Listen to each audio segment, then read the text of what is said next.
Fala, doutores e doutoras! Estamos aqui para mais uma resolução de dúvidas. Exatamente, mais uma daquelas do quadro que você pergunta e eu respondo. Então, essa dúvida chegou aqui recentemente da nossa família aqui, do nosso canal no YouTube, e eu vim correndo aqui para conseguir responder essa dúvida e não deixar ela perdurar por muito tempo. Porque é de um dos nossos vídeos mais recentes aí. Se você ainda não assistiu o vídeo sobre especiação, tá certo? Você tem que assistir esse vídeo, porque é um vídeo que eu consigo trazer para você uma visão geral dos processos de especiação, para você entender de forma rápida, muitas vezes, aquilo que você não entendeu durante um longo tempo. Porém, surgiu uma dúvida e eu gostaria de responder ela urgentemente. Por quê? Porque essa dúvida aqui pode estar na sua cabeça.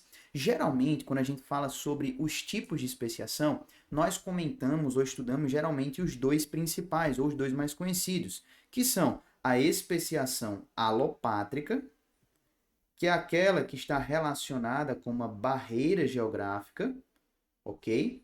E nós temos a especiação simpátrica, ok? Que é aquela que acontece no mesmo ambiente. Então, nós temos aqui a especiação simpátrica, ok? Então, ela ocorre no mesmo ambiente.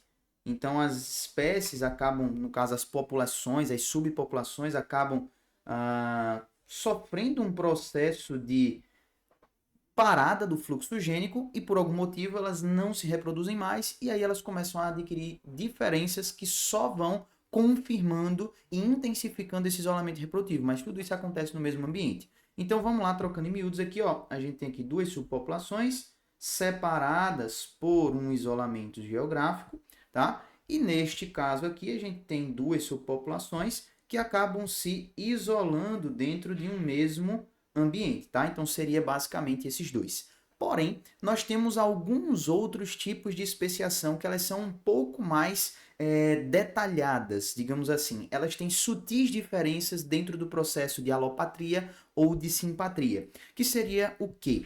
Quando a gente fala dessa dúvida em específica, né, da especiação peripátrica, nós estamos falando de uma especiação que ocorre, tá certo, com a separação, sim, de duas populações. Porém, não é uma separação tão intensa quanto a gente vivencia na alopatria. Então, existe um fator de separação, porém, ele não é tão limitante assim, ok? Então, ainda existe uma zona de fluxo gênico. Porém, a intensidade desse fluxo gênico é reduzida.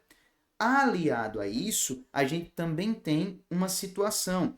Essas duas subpopulações agora tão separadas, ou seja, estão adjacentes, elas sofrem pressões seletivas, ou seja, elas sofrem pressões seletivas, aí eu vou dar um zoom aqui para você visualizar, elas sofrem pressões seletivas distintas, ok?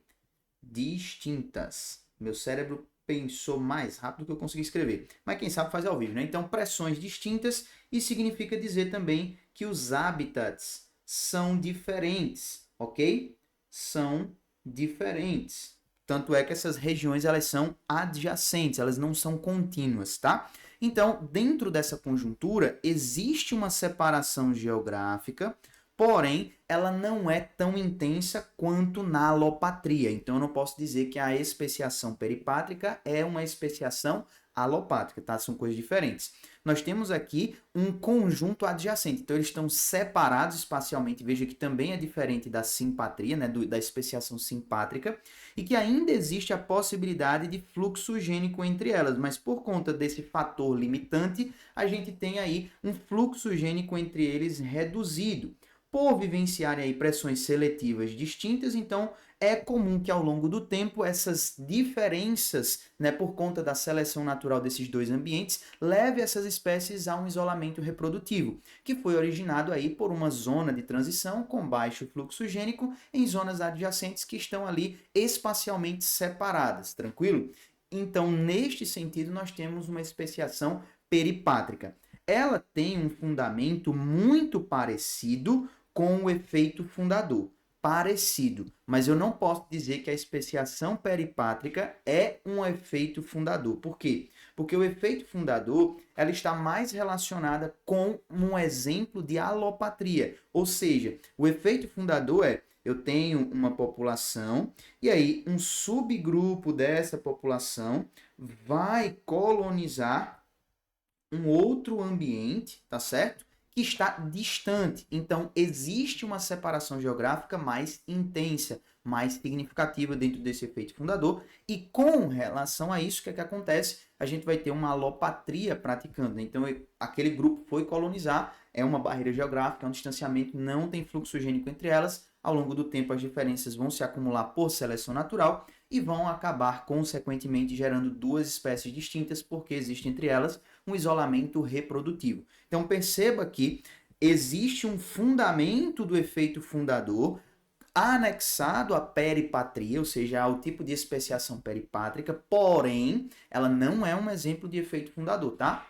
Haja vista que as populações estão em hábitats adjacentes. É bem mais próximo do que o que acontece aqui com o efeito fundador propriamente dito. Então, dentro dessa dúvida, a gente consegue chegar nessa conjuntura, tá? Então, a peripátrica vai ter ali, né, essa distinção tanto com relação à alopátrica, que tem uma separação geográfica mais intensa, quanto é diferente da simpátrica, porque eles não estão dentro do mesmo habitat, beleza? Então a gente consegue sanar essa dúvida, e se essa era também a sua dúvida, agora você já entendeu de uma vez por todas. Se você quer pegar todos os fundamentos e definições, você pode assistir o meu vídeo, tá certo? Sobre especiação, que tá aqui no cantinho. É um vídeo maravilhoso para você conseguir entender tudo isso em um curto espaço de tempo, beleza? Tem questões também na nossa plataforma e eu vou te entregar essas questões de graça. Tem um link aqui embaixo, você clica e resgata 15 dias de graça da minha plataforma para resolver questões de um conteúdo como esse. Você pode sair dessa aula e já assistir meu módulo de evolução completo. Não só as aulas de especiação, mas toda a parte de evolução, teorias evolutivas. Então, você pode sair daqui, desse momento, e conseguir entender a evolução de uma vez por todas para chegar no Enem sem nenhuma dúvida. Esse é o meu presente para a sua preparação. E se você ainda tem alguma dúvida sobre um conteúdo de biologia, comenta aqui que eu quero ter o prazer de responder sua dúvida. Veja só, esse comentário chegou para mim aqui, olha quanto tempo faz. Faz 18 horas só. Então, é rápido, ligeiro. Então, comenta aí embaixo que eu vou sair correndo desse vídeo e vou gravar um vídeo para responder sua dúvida. Tamo junto, esse é o propósito dessa família de biologia que a gente tem aqui no nosso canal do YouTube e eu tô com você até o final, até o seu 15 de 15 de biologia. Eu fico por aqui e a gente se vê no próximo vídeo. Valeu!